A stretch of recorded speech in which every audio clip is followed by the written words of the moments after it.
नमो नमः। सबको मेरा नमस्कार। आज हम प्रथमा विभक्ति का प्रयोग पढ़ेंगे कि प्रथमा विभक्ति का प्रयोग कहाँ कहाँ किया जाता है। इसे आप ध्यानपूर्वक सुनेंगे कि प्रथमा विभक्ति जब हम अनुवाद करते हैं तो कहाँ कहाँ पर प्रथमा विभक्ति का प्रयोग किया जाता है। प्रथमा विभक्ति सामान्यतः कर्तृवाच्य के जो कर्तृवाच्य होता है उसके कर्ता में प्रथमा विभक्ति का प्रयोग होता है। सामान्यतः क्या होता है कि कर्तृवाच्य के कर्ता में प्रथमा विभक्ति का प्रयोग किया जाता है। जैसे यहाँ पे उदाहरण है, रामः गृहं गच्छति। रामः गृहं गच्छति, तो इसका अर्थ है राम घर जाता है। तो इसमें कर्ता कौन है? राम इसमें कर्ता है और यह कर्तृवाच्य है, तो कर्ता में प्रथमा विभक्ति का प्रयोग करेंगे। तो हमने यहाँ पर राम में प्रथमा विभक्ति का प्रयोग किया, रामः गृहं गच्छति। यहाँ इस वाक्य में यहाँ राम करता है। आगे आप ध्यान से समझेंगे। दूसरा है कि संबोधन में कर्तृवाच्य के कर्ता में तो प्रथमा विभक्ति होती ही होती है, लेकिन संबोधन में, यहाँ पे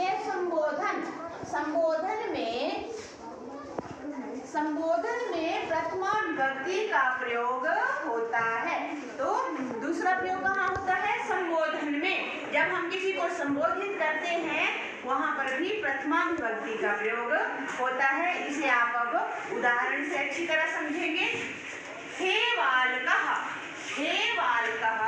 यहाँ पर बालकों को संबोधित किया जा रहा है।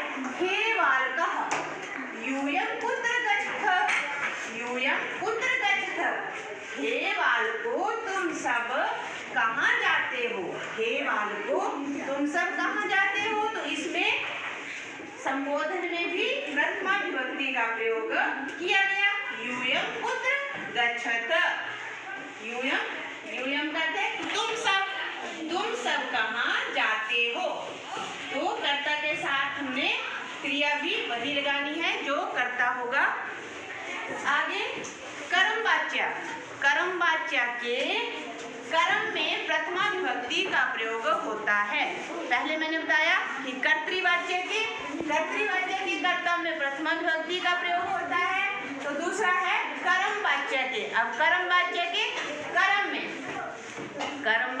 कर्म में प्रथमा विभक्ति होती है। कर्म वाच्य के कर्म में प्रथमा विभक्ति होती है। तो ध्यान से इसको ध्यान में रखेंगे। कर्म वाच्य के कर्म में प्रथमा विभक्ति होती है। तो जैसे उदाहरण है, मया पाठः पठ्यते। तो यहाँ पर पाठः क्या है? कर्म। पाठः कर्म है, तो पाठः में प्रथमा विभक्ति। मेरे द्वारा पाठ पढ़ा जाता है। मेरे द्वारा पाठ पढ़ा जाता है, तो यहाँ पर हम कर्म में प्रथमा विभक्ति लगाएंगे। इसे ध्यान से सुन लीजिए कि कर्म अर्थ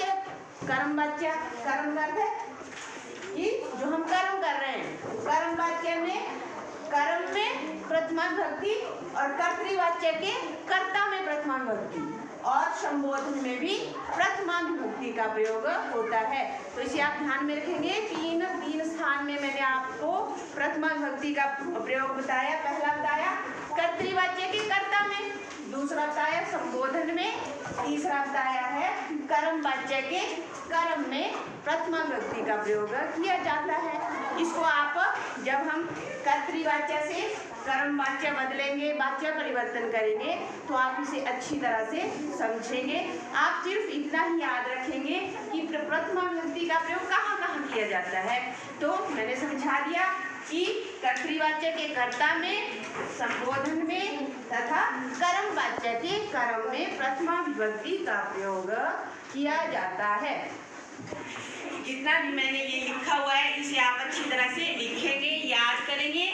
जितना आप याद करेंगे तभी आपको अच्छी तरह से समझ आएगा, क्योंकि याद आपको ही करना है। तो इसे आप अच्छी तरह याद करें। यदि आपको अच्छी तरह समझ आया हो तो आप कमेंट करके अवश्य बताएं। नहीं समझ आया हो तब भी आप कमेंट करें कि क्या आपको समझ नहीं आया है। धन्यवाद।